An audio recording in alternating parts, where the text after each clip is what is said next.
Traders point அன்பர்களுக்கு சிறப்பு வணக்கம். நம்ம டிஸ்க்ளைமர் எடுத்துக்கிறோம். நம்ம இங்கே பேசக்கூடியது எல்லாமே தகவலாக மாத்திரமே பார்க்கப்படணும். இது நடக்கும், இது நடக்காதுன்னு சொல்லிட்டு நம்ம எந்த கருத்தையும் வலியுறுத்துறது கிடையாது. இது யாருக்கும் முதலீடு சம்மந்தமாக கொடுக்கப்படும் ஆலோசனை கிடையாது. பங்குகளை வாங்கவோ விற்கவோ எந்த ஆலோசனையும் கொடுக்கப்படலை. எல்லா தொழிலையும் ரிஸ்க் இருக்கும். ரிஸ்க்கை புரிஞ்சுட்டு எச்சரிக்கையோடு நம்ம தொழில் செய்யும்போது எல்லாமே நல்லா இருக்கும். நம்ம பைசா வாங்கிட்டு எந்த சர்வீஸும் ஆஃபர் பண்ணுறதில்ல. நம்மளை ஆதரிக்கிற அனைத்து நல்ல உள்ளங்களுக்கும் நன்றி. வாழ்க வளமுடன். நண்பர்களே, நான் இன்னைக்கு இன்னைக்கு இருக்கக்கூடிய மார்க்கெட் ட்ரெண்டுக்கு ஏற்ற மாதிரி நான் அதே ஃபார்மேட்டில் சர்ச் பண்ணேன். அதாவது இப்போ என்ன பண்ணேன்னாக்க வீக்லி போட்டேன். வீக்லி போட்டுட்டு மந்த்லி சேஞ்சஸில் எதெல்லாம் பூஸ்ட், அதாவது ஆனுவல் சேஞ்சஸ்னு போடும்போது அது மந்த்லியில் பூஸ்ட் ஆகிறத காட்டும். மந்த்லி வீக்லி கம்பேர் பண்ணும்போது வீக்லியில் கொஞ்சம் கொஞ்சமாக அக்குமுலேஷன் ஃபேஸ் இருக்குது பார்த்தீங்களா, அந்த அக்குமுலேஷன் ஃபேஸை காட்டும் அப்படிங்கிற புரிதலோட நான் இதை எடுத்தா மைனஸில் இருக்கிறத ஒட்டி மைனஸில் இருக்கிறத ஒட்டி நம்ம எடுக்கும்போது பார்த்தோம் அப்படின்னு சொன்னாக்க, இப்போ டாடா ஸ்டீல் மைனஸ் அஹ், ரொம்ப கம்மியாக இருக்குது. அடுத்து டக்குன்னு ப்ளஸ்ஸுக்கு வர்றதுக்கான வாய்ப்புகள் இருக்கக்கூடியது. அதுக்கப்புறம் பிரிட்டானியா இண்டஸ்ட்ரி, அப்புறம் ஹிண்டல்கோ. சரி, பஜாஜ் ஃபினான்ஸு, கொட்டாக் பேங்க்லாம் காட்டுது. ஆனால் என்ன அப்படின்னு சொன்னால், இது 3 இப்போ தான் மூமெண்ட்டு லேசாக எல்லாத்துலேயுமே பிக் பண்ணிகிட்டு இருக்கு. ஆனால் ஹிண்டல்கோ ஆல்ரெடி பார்த்தோம் அப்படின்னு சொன்னால் டியூரபிலிட்டி அப்புறம் வேல்யூஷன் இது ரெண்டுத்துலேயும் க்ரீன் ஆயிருச்சு. மூமெண்டம் ஸ்கோர் மாத்திரம் தான் தேவை. மூமெண்டம் ஸ்கோரும் இப்போ 60 கிட்டக்க வந்துருச்சு. அது 66ஓ என்னமோ வந்ததுனாக்க அது க்ரீனாக மாறும்னு நினைக்கிறேன். ஸோ இப்போ இதுதான் பார்த்தோம் அப்படின்னு சொன்னால் 2 க்ரீன் 1 ஆரஞ்சில் இருக்குது. இப்போ டாடா ஸ்டீலை நம்ம பார்த்தோம்னு வச்சுக்கோங்களேன், அவன் அப்படியே மேலேருந்து குறைஞ்சு குறைஞ்சு அடுத்தது ப்ளூக்கோ க்ரீனுக்கோ வர்ற மாதிரி இருக்கிறான். அவன் 2 ஆரஞ்சு 1 ரெட்டில் இருக்கிறான். டியூரபிலிட்டி கம்மியாக இருக்குது அப்படிங்கிறதுல இருக்குது. வேல்யூவேஷன் இப்போ தான் பிக்கப் ஆகிக்கிட்டு இருக்கு. மொமெண்டமும் இப்போ தான் பிக்கப் ஆகிக்கிட்டு இருக்கு. ஸோ இப்போ இவன் ஒரு ரெட்டு, டாடா ஸ்டீல் ஒரு ரெட்டு ஆரஞ்சில் இருக்கிறான். அப்போ நமக்கு இந்த 4 ஸ்டாக்கை கம்பேர் பண்ணும்போது, இந்த 5 ஸ்டாக்கை கம்பேர் பண்ணும்போது நிறைய அட்வான்டேஜ் இருக்கிறது ஹிண்டல்கோவில் தான் இருக்குது. அதனால இப்போ நம்ம ஹிண்டல்கோவை பார்ப்போம். ஹிண்டல்கோ என்ன பண்ணியிருக்கிறான், மந்த்லி சேஞ்ச் 1.41 கொடுத்துருக்குறான்.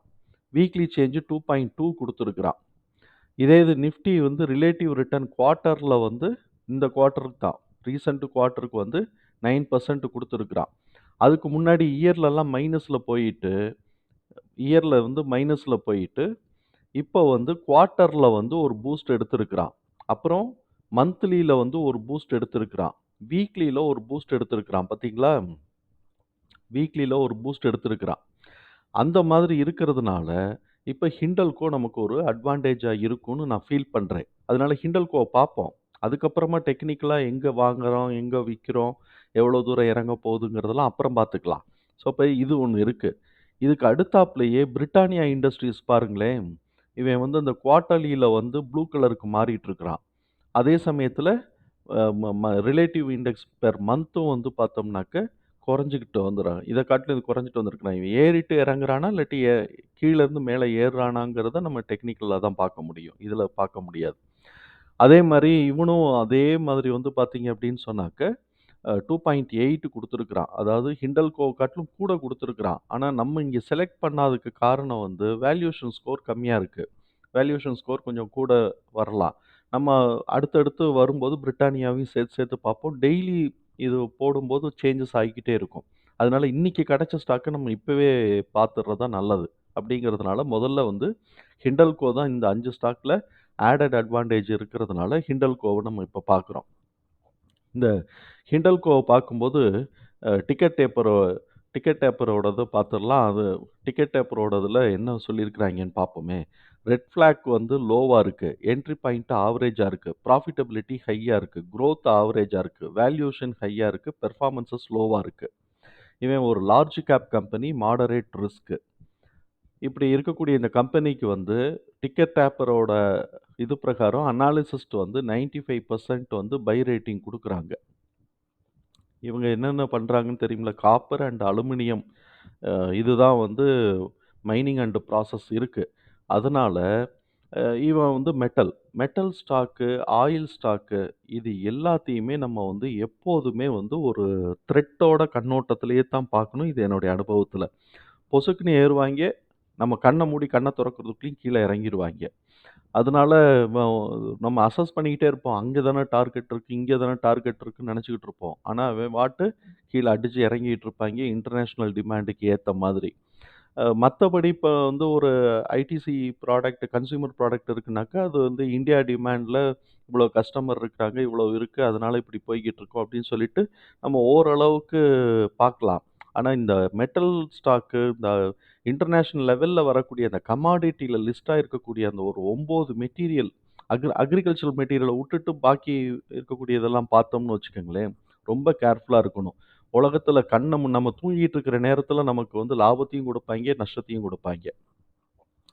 அப்படி இருக்கக்கூடிய இந்த ஹிண்டல்கோ இண்டஸ்ட்ரீஸ் வந்து பார்த்தோம் அப்படின்னு சொன்னாக்கா, அவன் வந்து இந்த வருஷத்துக்கு ஹை வந்து என்ன பண்ணியிருக்கிறான், ரூ. 621 வச்சிருக்கிறான். இவன் எங்கேருந்து ஆரம்பிச்சிருக்கிறான்னா, 381லேருந்து ஆரம்பிச்சிருக்கிறான். இப்ப கரண்ட் பிரைஸ் 567ல இருக்கு. ஸ்டாக்கோட பிஇ பார்த்தோம்னாக்க, இப்ப இருக்க கரண்ட் ட்ரெண்ட்ல பார்த்தோம்னா 15 இருக்கு. 25 தொடல. Book value 443. டிவிடெண்ட் வேற குடுக்குறான். ரூ. 3 டிவிடெண்ட் குடுத்துருக்கிறான். ரிட்டர்ன் ஆன் கேபிட்டல் எம்ப்ளாய்டு வந்து 11%. இது ஒரு டீசென்ட் அமௌண்ட் தான். பெர்சன்டேஜ் டீசென்ட் ரிட்டர்ன் தான் இது. ஏன்னா கேபிட்டல் எம்ப்ளாய்டு அவன் வந்து டோட்டலா முதலீடு போட்டு, ஹியூமன், ஹெச்ஆர்லாம் போட்டு எல்லாத்தையும் சேர்த்து வச்சுட்டு பார்க்கும்போது. ரிட்டர்ன் ஆன் ஈக்விட்டின்னு பார்த்தோம்னா, ஈக்விட்டி கேபிட்டல், ஷேர் கேபிட்டல்லேருந்து எடுத்து இன்வெஸ்ட் பண்ணியிருக்கிறான் பார்த்தீங்களா? அது வந்து 11.7. ஸோ, இப்ப இது 2ம் சேமா இருக்கு. இது ஒரு டீசென்ட் ஃபிகர். புக் வேல்யூ இப்ப இருக்கிறது பிரகாரம் 1.29 இருக்கு. அப்ப நம்மள பொறுத்தவரைக்கும் வந்து 2 தொடும்போது ஒரு சின்ன ஒரு வாலட்டாலிட்டி வந்துட்டு, திருப்பி 4க்கு ஏறணும்னா கம்பெனியோட பெர்ஃபார்மன்ஸஸ பொறுத்தவரைக்கும் இருக்கு. இண்டஸ்ட்ரி பிஇ 34 இருக்கு. 34 எங்க இருக்கு? இவன் வந்து கம்பெனி பிஇ வந்து 15 எங்க இருக்குன்னு பார்ப்போம். கிரஹம் நம்பர் 611. அந்த கிரஹம் நம்பர்ல பிரைஸ் டூ கிரஹம் நம்பர்ல வந்து 93. இப்ப தான் 93 வந்து அவங்க அச்சீவ் பண்ணியிருக்கிறாங்க. ஹையோட சேர்த்து பார்க்கும்போது 1 அச்சீவ் பண்ணியிருக்கிறாங்க ஹைல. அதனால தான் அந்த இடத்துல வந்துட்டோன திருப்பி கீழ விழுந்துருச்சு. கீழ விழுந்து அட்ஜஸ்ட் ஆகணும். இப்ப இன்ட்ரின்சிக் வேல்யூ 680 இருக்கு. அப்ப 680 வரைக்கும் ஏறுறதுக்கு ஒரு பொட்டன்ஷியல் இருக்குன்னு வச்சுக்குவோம். இவன் அடுத்தடுத்த இந்த இயர் ரிசல்ட்ல வந்துச்சுனாக்க, இன்ட்ரின்சிக் வேல்யூ கூட ஆரம்பிச்சுரும், புக் வேல்யூ கூட ஆரம்பிச்சுரும். அப்படியே எல்லாமே ரீசெட் ஆகும். இப்ப current price to intrinsic value ரேஷியோவ பார்த்தோம்னா 0.83. இதுவும் இன்னும் நமக்கு 1 தொடல. 1 தொட்டுட்டு இறங்கிக்கிட்டு இருக்கு அப்படின்னு நம்ம பார்க்குறோம். 1 கூட தொடல. ஹை வந்து பார்த்தோம்னா 0.91 தான் இருக்கு. அப்ப 680 வரைக்கும் நமக்கு வந்து ஒரு பொட்டன்ஷியல் இருக்குன்னு இதிலிருந்தே நம்ம தெரிஞ்சுக்கிறோம். அ இப்போ வந்து பார்த்தோம் அப்படின்னு சொன்னாக்க, ஹைய தொட்டுட்டு இறங்கிட்டு இருக்கிறான். அப்ப ஹைய தொடும்போது இன்ட்ரின்சிக் வேல்யூவோட ரேஷியோ நம்ம பார்த்தோம்னா 1.28 இருக்கு. ஸோ, அப்ப இன்னும் வந்து இவன் வந்து இப்ப ஆல்ரெடி அந்த 1 கிராஸ் பண்ணினதுக்கு இப்ப கரெக்ஷன் போட்டு கீழ இறங்கிக்கிட்டு இருக்கிறான். எவ்வளவு கீழ இறங்கிட்டு இந்த ரிசல்ட் வரும்போது மேலே ஏறும். குவார்ட்டர்லி ரிசல்ட் வந்தாலும் சரி, ஆனுவல் ரிசல்ட் வந்தாலும் சரி, அது புக் வேல்யூ அட்ஜஸ்ட் ஆகும்போது மேலே ஏறுறதுக்கோ இருக்கும். கூடிச்சுன்னா மேல ஏறும். குறைஞ்சிருச்சுனாக்க கீழ இறக்கி திருப்பி அட்ஜஸ்ட் பண்ணிக்கிட்டு இருப்பாய்ங்க. இதுதான் உன்னோட இந்த இது பார்க்குறோம். அதனால இப்ப இருக்கக்கூடிய வேல்யூ வந்து எல்லாமே எட்ஜ் மேல போயிட்டு, திருப்பி கீழ இறங்கிட்டு, திருப்பி இத பிரேக் அவுட் பண்ண போதா இல்லையான்னு பார்க்குறோம். ஆனா எனிவே நமக்கு வந்து 680க்கு பொட்டன்ஷியல் இருக்கு. இன்ட்ரின்சிக் வேல்யூ 680 இருக்கிறதுனால. ஏன்னா ஹை வந்து 680 தொடல. ரூ. 60 கம்மியாவே தொட்டுட்டு கீழ இறங்கிட்டான். ஆனா அந்த ரூ. 60 கம்மியா தொடும்போதே பார்த்தீங்கன்னா, இன்ட்ரின்சிக் வேல்யூவோட சேரும்போது ரேஷியோ வந்து 1.2 வந்துருச்சு. அதனால தான் நமக்கு வந்து இந்த இடத்துல 620 போன உடனே கீழ இறங்கிட்டு, திருப்பி மேல திருப்பி மேல ஏறுமா அப்படிங்கிறத நம்ம பார்க்க வேண்டிய சூழல்ல இருக்கிறோம். இப்ப புராஃபிட் அண்ட் லாஸ் அக்கவுண்ட்ல பார்த்தோம்னு வச்சுக்கங்களேன், இன்னொரு நேரடியா அங்க போவோம். ரூ. 2,23,000 கோடி சேல்ஸ். என்னங்க எவ்வளோ லட்சக்கணக்குல அவன் லட்சம் கோடி அப்படி சொல்லிக்கிட்டு இருக்கிறாய்ங்க பாருங்க. இதுக்கு இவன் வந்து எல்லா எக்ஸ்பென்சஸும் போக, கிராஸ் ப்ராஃபிட் மார்ஜின் எடுக்கிறது வந்து பார்த்தோம்னா 10%. அதாவது ஆப்பரேட்டிங் ப்ராஃபிட் மார்ஜின் எடுக்கிறது வந்து 10% எடுக்கிறான். நெட் ப்ராஃபிட் வந்து பார்த்தோம் அப்படின்னு சொன்னாக்க ரூ. 10,000 கோடி எடுக்கிறான். இது போன வருஷத்த காட்டிலும் இந்த வருஷம் கம்மி. அது உண்ம. ஆனா 2022ல இவங்களுக்கெல்லாம் கொரோனாவெல்லாம் முடிச்சு 2021ல தானே ஓப்பனே ஆயிருக்கும். ஏன்னா கப்பல் போக்குவரத்தெல்லாம் 2020ல ஓப்பன் ஆகல. 2021 20 எட்ஜுக்கு பிறகு தான் ஓப்பன் ஆச்சு. அதனால பார்த்தோம் அப்படின்னு சொன்னோம்னாக்க, டொமஸ்டிக் மாத்திரம் தான். அப்ப டொமஸ்டிக்ல எக்ஸ்போர்ட்லாம் பண்றதுக்கு வாய்ப்பில்ல. இவங்க எப்படியெல்லாம் கவர் பண்ணியிருக்கிறாங்கங்கிறத நம்ம பார்ப்போம். இப்ப இந்த பெஞ்ச் மார்க் நம்ம எடுத்து வச்சு பார்த்தோம்னா, இது கூட. ஆனா இது கீழ அட்ஜஸ்ட் ஆயிட்டு வரப்போகுதாங்கிறத நம்ம வந்து செக் பண்ணிக்கணும். ஏன்னா இப்ப 13,000 அதுக்கு அடுத்து 10,000 அதுக்கப்புறம் 6,000 7,000ன்னு இறங்குச்சுன்னு வச்சுக்கோங்களேன், கீழ இறங்கி போய்க்கிட்டே இருக்கும். அதனால இந்த வருஷத்தோட ரிசல்ட் நமக்கு வந்து ரொம்ப ரொம்ப இந்த வருஷத்துக்கான டிடிஎம் எவ்வளோ இருக்கு? 2,16,000 இருக்கு. 2,16,000க்கு இவன் எவ்வளவு அச்சீவ் பண்ணியிருக்கிறான்னு பார்ப்போமே! 2,16,000க்கு இவன் அச்சீவ் பண்ணியிருக்கிறது பார்த்தோம்னாக்க, 1,06,000 பிளஸ் இந்த இதெல்லாம் கணக்கு பண்ணோம்னா, 1,07,000 அச்சீவ் பண்ணியிருக்கிறான். அப்புட்ன்னா எவ்வளோ ஆச்சு? ரூ. 2,14,000 வந்துருச்சு. இனிமே 3 குவார்ட்டர் வரும்போது இத காட்டிலும் கூட வந்துச்சுனாக்க நல்லது தான். இப்ப 3 குவார்ட்டர்ல டிசம்பர்லாம் கூட எடுக்குறானான்னு பார்ப்போம். 21 டிசம்பர்ல வந்து செப்டம்பர காட்டிலும் ஒரு ரூ. 3,000 கூட எடுத்திருக்கிறான். அதே இது 22ல செப்டம்பர காட்டிலும் ரூ. 3,000 கம்மியா எடுத்திருக்கிறான். அதுக்கு முன்னாடி வந்து 20ல வந்து செப்டம்பர காட்டிலும் ரூ. 3,000 கூட எடுத்திருக்கிறான். அப்ப 2 தடவ கூட எடுத்திருக்கிறான். 1 தடவ கம்மியா எடுத்திருக்கிறான். டிசம்பர் ரிசல்ட்ல. அப்ப இந்த தடவ கூட எடுத்துட்டான்னாக்க நல்லது. ஒரு ரூ. 3,000 கூட எடுத்துட்டான்னா நல்லது தான். நம்ம டிவைட் பண்ணி பார்த்தோம்னா, அது ஈக்குவலைஸ் ஆகுறதுக்கான வாய்ப்புகள் இருக்கு. இவன் வந்து 10% மெயின்டெயின் பண்ணிக்கிட்டே இருக்கிறான். ரூ. 5,000 ஆப்பரேட்டிங் ப்ராஃபிட். இது டிடிஎம் ஆப்பரேட்டிங் ப்ராஃபிட் வந்து பார்த்தோம்னாக்க, ரூ. 20,000 இருக்கு. இந்த 20,000க்கு அவன் எவ்வளவு அச்சீவ் பண்ணியிருக்கிறான்? 5 5ம் 10, 11. ஸோ, அப்ப 11,000 அட்ஜஸ்ட் பண்ணிட்டான். அப்ப இதே பெர்சிஸ்ட் ஆச்சு, இதே இது சஸ்டெயின் ஆச்சு அப்படின்னு சொன்னா 22 ஏற்கனவே போட்டிருக்கக்கூடிய டிடிஎம் மார்ஜின காட்டிலும், ஆப்பரேட்டிங் ப்ராஃபிட் மார்ஜின காட்டிலும் கூட தான் வரும். டிடிஎம் வந்து நெட் ப்ராஃபிட் எவ்வளோ போட்டிருக்கிறான்னா, ரூ. 8,000 போட்டிருக்கிறான். இவன் வந்து ரூ. 8,000 கிட்டத்தட்ட ரூ. 4,500 எடுத்திருக்கிறான். ரூ. 4,500 எடுத்திருக்கிறான். 8,400 ரூ.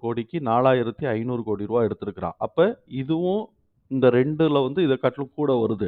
எக்ஸெப்ட் சேல்ஸ காட்டிலும், இது வந்து ஆப்பரேட்டிங் ப்ராஃபிட், நெட் ப்ராஃபிட் 2மே வந்து டிடிஎம்முக்கு 50%க்கு கூடவே வந்துகிட்டு இருக்கு. அதனால இவன் ஓரளவுக்கு ப்ரொடியூஸ் பண்றதுக்கான வாய்ப்புகள் இருக்கு. ரிசல்ட் கொண்டு வர்றதுக்கான வாய்ப்புகள் இருக்குன்னு நம்ம நம்பலாம். குரோத் ஆஸ்பெக்ட்ஸ்ல எல்லாம் நல்லா தான் இருக்கு. ஆனா அடுத்த வருஷத்துக்கு என்ன செய்ய போறாய்ங்கன்னு தானே தெரியல. சரி இவனுக்கு கடன் எவ்வளவு இருக்கு அப்படிங்கிறத நம்ம இங்க பார்த்து கண்டுபிடிக்கிறத காட்டிலும், இங்க பார்த்து கண்டுபிடிக்கிறது தான் நமக்கு ரொம்ப ஈஸி. ஃபினான்ஷியல்ல பார்த்தோம்னு வச்சுக்கங்களேன், இவன் நம்ம வந்து பேலன்ஸ் ஷீட்டுக்கு போயிருவோம். பேலன்ஸ் ஷீட் போனோம்னாக்க, நான் கரண்ட் லைபிலிட்டி அண்ட் நான் கரண்ட் அசெட்ஸ கம்பேர் பண்ணோம்னா, கிட்டத்தட்ட 50%க்கு மேலேயே இருக்கு. 134 134 அசெட் 1,34,000 இருக்கா? இங்க 68 இருக்கு. அப்ப என்ன ஆகுது? இது 50%க்கு மேலேயே போகுது. 50%னாக்க கிட்டத்தட்ட வந்து 62,000 வரணுமா? இது கூட ஒரு ரூ. 6,000 கூடவே இருக்கு. அப்புட்ன்னா இன்னொன்னுன்னா கிட்டத்தட்ட 60% நெருக்கி வச்சிருக்கிறாங்கிறத நம்மளால புரிஞ்சுக்க முடியுது. சரி இருந்துட்டு போட்டும். இவன் வந்து ரூ. 2,00,000 போடுறவன் 60,000 அவனுக்கு ஒண்ணும் மேட்டர் இல்ல. இப்ப அவனுடைய டோட்டல் அசெட்ட பார்ப்போம் நம்ம இங்க. டோட்டலா அசெட்லாம் பார்த்தோம்னு வச்சுக்கோங்க. ஜெனரல் ரிசர்வே ரூ. 1,00,000 நெருக்கி வச்சிருக்கிறான் பாருங்க. அந்த மொத்த கடனையும் ஜெனரல் ரிசர்வ்ல இருக்கிறதையே தூக்கி போட்டு அடைச்சிடுறதுக்கான வாய்ப்பு இருக்கு. இந்த வருஷம் ஏதாவது கடன வந்து புதுசா ஏதாவது பாரோயிங் பண்ணியிருக்கிறானான்னு பார்த்தோம்னா, புதுசா வந்து ஒரு ரூ. 49,000 பாரோயிங்ஸ் இருந்திருக்கு. ஷார்ட் டெர்ம் பாரோயிங்ஸ் ஒரு ரூ. 7,000 இருந்திருக்கு. சரி. அவன் இந்த ரூ. 68,00,00,000 50,000 அப்ப அடைச்சிருக்கிறானா? அப்படின்னு பார்த்தோம்னா, அது கேஷ் ஃப்ளோ ஸ்டேட்மெண்ட்ல தான் நம்ம அடைச்சிருக்கிறானா இல்லையாங்கிறத பார்க்க முடியும். அதனால நம்ம கேஷ் ஃப்ளோ ஸ்டேட்மெண்ட்ல பார்ப்போம். கேஷ் ஃப்ளோ ஸ்டேட்மெண்ட்ல என்ன பண்றான்? ஆப்பரேட்டிங்ல வந்து ரூ. 19,000 இருக்கு. நெட் கேஷ் ஃப்ளோ வந்து 1,199 இருக்கு. நெட் கேஷ் ஃப்ளோ பிளஸ்ல இருக்கு. அதே மாதிரி ஆப்பரேட்டிங் ஆக்டிவிட்டீஸ்லயும் வரக்கூடிய கேஷ் வந்தும் பிளஸ்ல இருக்கு. நல்லாவே இருக்கு. அப்ப இந்த ரூ. 19,000 தூக்கி எப்படி செலவு பண்ணியிருக்கிறான்? அப்படிங்கிறத பார்த்தோம்னா, இன்வெஸ்ட்மென்ட் பர்ச்சேஸ்டு ஒரு ரூ. 10,000 வாங்கியிருக்கிறான். அதாவது இதில 19,000ன்னு நம்ம சொல்றது வந்து அது ஒரு ஆப்பரேட்டிங்ல வர்றது. இது டோட்டலா அவனுக்கு நின்ன இடத்துல இருந்து ஒரு ப ப பத்தா 9,000 கோடி ரூவாய்க்கு அவன் வந்து மார்ச் 23க்கு வாங்கி வச்சிருந்திருக்கிறான். அதுக்கப்புறம் எல்லாம் சின்ன சின்னது தான். அ சின்ன சின்னது இன்ட்ரஸ்ட் ரிசீவ்டு ஒரு 450 கோடி ரூவாய்க்கு இருக்கு. இன்வெஸ்ட்மென்ட் பர்ச்சேஸ்டு ஃபிக்ஸ்டு அசெட்ஸ் வந்து 10,000 கோடி ரூவாய்க்கும், இன்வெஸ்ட்மென்ட் பர்ச்சேஸ்டு வந்து ஒரு 271 கோடி ரூவாய்க்கு இருக்கு. கடன் ஏதாவது அடைச்சிருக்கிறானான்னு பார்த்தோம்னா, ஒரு 10,000 கோடி ரூவாய்க்கு கடன் அடைச்சிருக்கிறான் பாருங்க. 9,600 கோடி ரூவாய்க்கு கடன் அடைச்சிருக்கிறான். அதுக்கப்புறமா ஒரு ஒரு 1,500 கோடி ரூவாய்க்கு புதுசா வாங்குறதுக்கு யோசிச்சுட்டு இருக்கிறாய்ங்க. அது ப்ரொசீட் பண்ணியிருக்கிறாய்ங்க. ஸோ, இப்ப இந்த வகையில பார்த்தோம் அப்படின்னு சொன்னோம்னாக்க, ஓரளவுக்கு எஃபெக்டிவா அவங்க வந்து ஃபண்ட்ஸ வந்து மேனேஜ் பண்ணியிருக்கிறாங்க. அப்படிங்கிறத நம்மளால புரிஞ்சுக்க முடியுது. இதிலிருந்து புரிஞ்சுக்க நமக்கு முடியுது. இப்ப அ இங்க வந்து பார்த்தோம் அப்படின்னாக்க, இங்கேயும் கேஷ் ஃப்ளோ தான் நம்ம பார்க்குறோம். இங்க கேஷ் ஃப்ளோ பார்க்கும்போது இவ்வளோ இருக்கு. ஹோல்டிங் பேட்டர்ன் என்ன இருக்கான்னா, ஃபாரின் இன்வெஸ்டர்ஸ் டிசம்பர் மாசத்துக்கு ஏத்தி வச்சிருக்கிறாய்ங்க. 30லிருந்து 30.69லிருந்து 31.59க்கு ஏத்தி வச்சிருக்கிறாய்ங்க. 1% ஏத்தி வச்சிருக்கிறாய்ங்கன்னு வச்சுக்குவோமே. 34% புரமோட்டர்ஸ் ஹோல்டிங் இருக்கு. அது எல்லாமே அன்பிளெட்ஜ்டாவே இருக்கு. ஸோ, இப்ப இது வந்து இதுவும் பாசிட்டிவ் சைனா இருக்கு. அதே மாரி ரெக்கமெண்டேஷனும் பாசிட்டிவ் சைனா இருக்கு. இந்த சைடு, இந்த இடத்துல பாசிட்டிவா இருக்கு. இப்ப நமக்கு இங்க போய் நம்ம பார்ப்போம். செக்லிஸ்ட் பார்த்துக்குவோம். இங்க வந்து நம்ம என்ன பண்ண போறோம், செக்லிஸ்ட்ல இங்க என்ன ரேட்டிங் குடுத்துருக்காங்க, பை ரேட்டிங் குடுத்துருக்காங்க. அ இவிங்க வந்து இந்த அனாலிசிஸ்லயும் பை ரேட்டிங் தான் குடுத்துருக்காங்க. இப்ப நம்ம செக்லிஸ்ட் பார்த்தோம்னா, இதுவரைக்கும் பேசினதெல்லாம் கன்சாலிடேட் ஆக முடியும். இதுல நம்ம பார்க்க வேண்டியது 52 வீக் லோ வந்து மார்ச் மாசம், போன வருஷம் மார்ச் மாசம் வச்சிருந்திருக்கிறான். அதான் கிட்டத்தட்ட அந்த 381 இருக்குன்னு வச்சுக்குவோமே. இப்ப இந்த வருஷம் ஜனவரி 1 2024ல தான் 52 வீக் ஹை வச்சிருக்கிறான். அப்ப ரொம்ப நேரோ மார்ஜின்ல தான் ஏறி இருந்திருக்கிறான். இப்ப 52 வீக் லோ ஹை பார்க்கும்போது அது மாரி இருக்கு. இப்ப பிஇ ரேஷியோ பொறுத்தவரைக்கும் செல் ஜோனுக்கு வந்திருக்கு. ஆனா இது மேல ஏறிட்டோ, இல்லாட்டி அடுத்த தடவ குவார்ட்டர் ரிசல்ட் வரும்போது அட்ஜஸ்ட் ஆகுறதுக்கும் வாய்ப்பு இருக்கு. பிபி ரேஷியோவ பொறுத்தவரைக்கும் என்ன இருக்குங்கிறதையும் பார்ப்போம். இங்க வேல்யூவேஷன் ஓகே. மொமெண்டம் ஸ்கோர் இப்ப தான் பிக் பண்ணிக்கிட்டு இருக்கிறாங்க. ரூ. 592க்கு மேல போகணும் அப்படின்னு சொல்லிட்டு அனாலிசிஸ்ட் வந்து டார்கெட் பண்ணி வச்சிருக்கிறாங்க. பார்ப்போம். இதெல்லாம் இந்த இடத்துல கிடைச்சிருக்கு. இவன் என்னென்ன நடந்திருக்கு? ப்ராஃபிட் குரோத் வந்து லாஸ்ட் 8 இயர்ஸ் கன்டினியூஸா இன்கிரீஸ் ஆயிருக்கான்னா 8 குவார்ட்டர்ஸ்லன்னா அது இல்லைங்கிறான். சரி அது இப்ப ஏன்னா 2 குவார்ட்டர் தான் நமக்கே இறங்கினத பார்த்துட்டோமே. அப்புறம் வந்து டென்டேட்டிவ் டியூரபிலிட்டி ஸ்கோர் இருக்கு. லோ டெப்ட் வந்து இருக்குன்னு சொல்றான். ஓவராலா பார்க்கும்போது லோ டெப்ட் இருக்கு. பாசிட்டிவ் கேஷ் ஃப்ளோ இருக்கு. அதையும் நம்ம பார்த்துட்டோம். சேல்ஸ் குரோத் வந்து லாஸ்ட் 8 குவார்ட்டர்ல இருக்கான்னாக்கா, அதான் 2 குவார்ட்டர்ல ஒரு குவார்ட்டர்லயே ஏறிட்டு அத கம்பேர் பண்ணும்போது அடுத்த குவார்ட்டர்ல கம்மி தான். ஃபினான்ஷியல் ரேஷியோஸ் இந்த பிகாசஸ் ஓவரால் கம்பெனியோட ரேஷியோ வந்து ஸ்கோர் வந்து நல்லா இருக்கு. ஸ்ட்ராங் ஆர்ஓஇ இருக்கான்னாக்கா, அது இல்லைன்னு சொல்லிட்டு இருக்கிறாய்ங்க. கேஷ் ஃப்ரம் ஆப்பரேஷன்ஸ் பாசிட்டிவா இருக்கான்னா, அது பாசிட்டிவா இருக்கு. ஸோ, இப்ப இதுல வந்து பார்த்தோம் அப்படின்னு சொன்னா எத்தன கிடைக்குது? 5, அ 3 ஒரு 3 வந்து மைனஸ்ல இருக்கு. 5 வந்து பிளஸ்ல இருக்கு. அதனால இது வந்து ஃபினான்ஷியல்ஸா ஓகே அப்படின்னு சொல்லிடுறாய்ங்க. வேல்யூ மொமெண்டம் ஸ்கோர் வந்து என்ன பண்ணிக்கிட்டு இருக்கிறான்? 4க்கு 4 50, 50 மேல ஏறுதா இல்லையான்னு தெரியல. ஏன்னா பிஇ ரேஷியோவ பொறுத்தவரைக்கும் இது வந்து செல் ஜோன்ல இருக்கு. அதுக்கப்புறம் வேல்யூவேஷன பொறுத்தவரைக்கும் அஃபோர்டபிலிட்டி இருக்கு. ஷார்ட் டெர்ம் இது வந்து டெக்னிக்கலா லாங் டெர்ம் புல்லிஷ் இதெல்லாம் புல்லிஷ் இருக்குன்னு அவன் போட்டிருக்கிறான். பட் இந்த இந்த இது வந்து அந்த கேண்டில் ஸ்டிக் மூவிங் ஆவரேஜ பொறுத்தவரைக்கும் இன்னும் கட் பண்ணலன்னு போட்டிருக்கிறான். ஓகே. புல்லிஷ் கேண்டில் ஃபார்ம் ஆயிட்டு இருக்கு. இது எல்லாமே அவன் போட்டிருக்கிறான். ஓகே. ஸோ, இப்ப அந்த அனாலிசிஸ் அண்ட் செக் லிஸ்ட்லயும் இது ஓரளவுக்கு பாசிட்டிவா தான் நமக்கு சொல்லுது. ரேட்டிங்ஸும் பை ரேட்டிங்ஸும் ஓரளவுக்கு பாசிட்டிவா தான் சொல்லுது. இப்ப இவன்ட்ட போயிட்டு இது வந்து அனாலிசிஸ்ல இங்க என்ன பண்ணியிருக்கிறான்? Debtors days has improved. இப்போ 33லேருந்து 26க்கு வந்திருக்கு. Low return on equity of 3 இயர்ஸ்ல 12% வந்திருக்கு. ஆனா, இப்ப 11% தான் வந்திருக்குங்கிறத அவன் நெகட்டிவா சொல்லிக்கிட்டு இருக்கிறான். கேப்பிட்டலைசேஷன் இன்ட்ரெஸ்ட் காஸ்ட் வந்து கொஞ்சம் ஆ கூட இருக்கு. இது அவனுக்கு உண்டான நெகட்டிவ் அப்படின்னு சொல்லிட்டு இவன் பார்த்துக்கிட்டு இருக்கிறாய்ங்க. இப்ப நம்ம வந்து என்ன பண்றோம்? இந்த இடத்துல இவனோட நெகட்டிவ்ஸ் என்ன இருக்குன்னு பார்ப்போமே.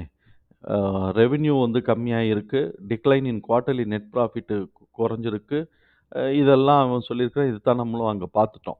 ஸோ, அப்ப இப்படி இருக்கக்கூடிய இது கம்பெனி ஓவராலா பார்த்தோம் அப்படின்னு சொன்னா, பிஇ ரேஷியோ பொறுத்தவரைக்கும் செல் ஜோன்ல இருக்கு. மத்தபடி அப் ட்ரெண்ட்ல இன்னும் மெயின்டெயின் ஆகிக்கிட்டு இருக்கு. இது மேல ஏறப்போகுதா இல்லையாங்கிறத நம்ம அப்புறமே நம்ம வந்து பொறுத்து தான் நம்ம பார்க்கணும். இப்படி இருக்கக்கூடிய இந்த கம்பெனிக்கு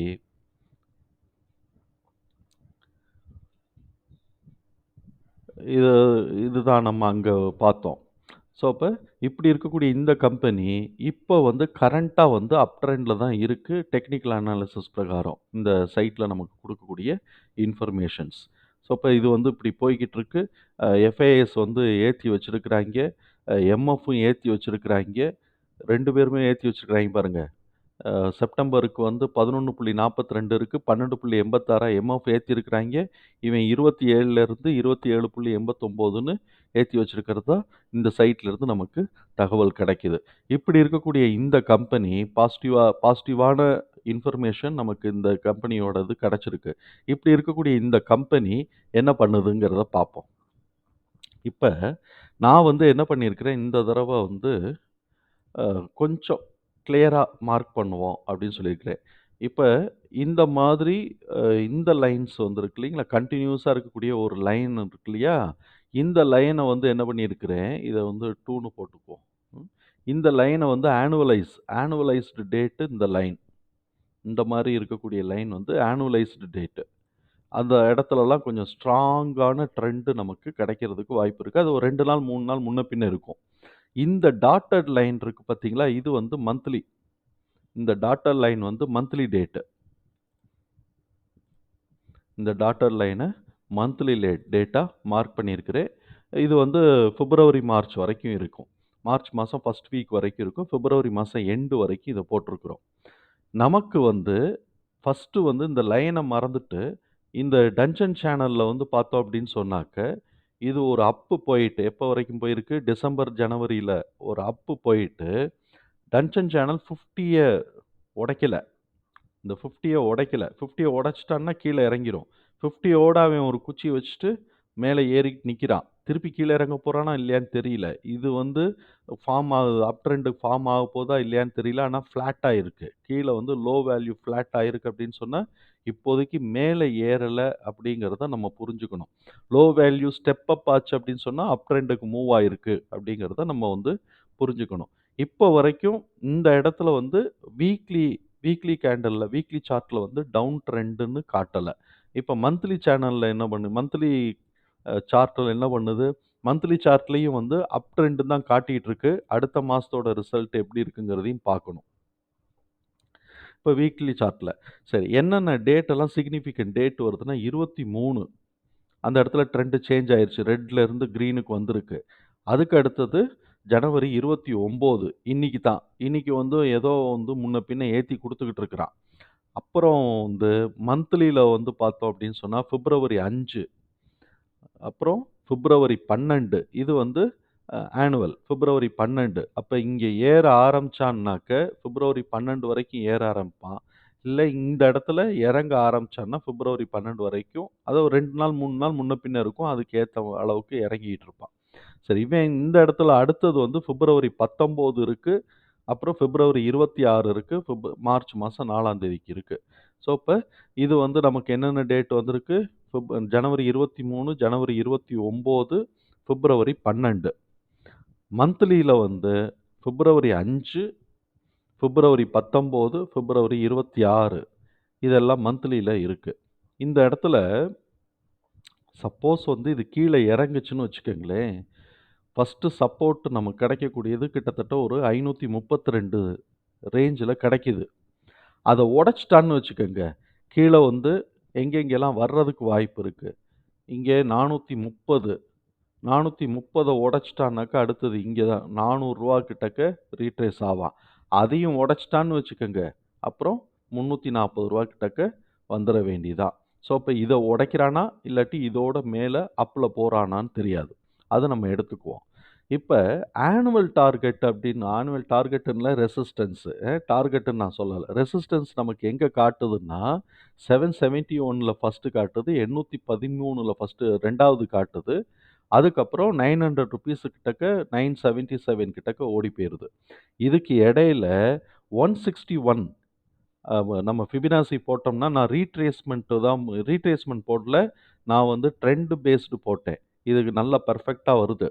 695ல வந்து 1.618 இப்ப ஏற ஆரம்பிச்சு 1 கிராஸ் பண்ணிட்டான்னு வச்சுக்கோங்களேன். 574 கிராஸ் பண்ணிட்டான்னு வச்சுக்கோங்க.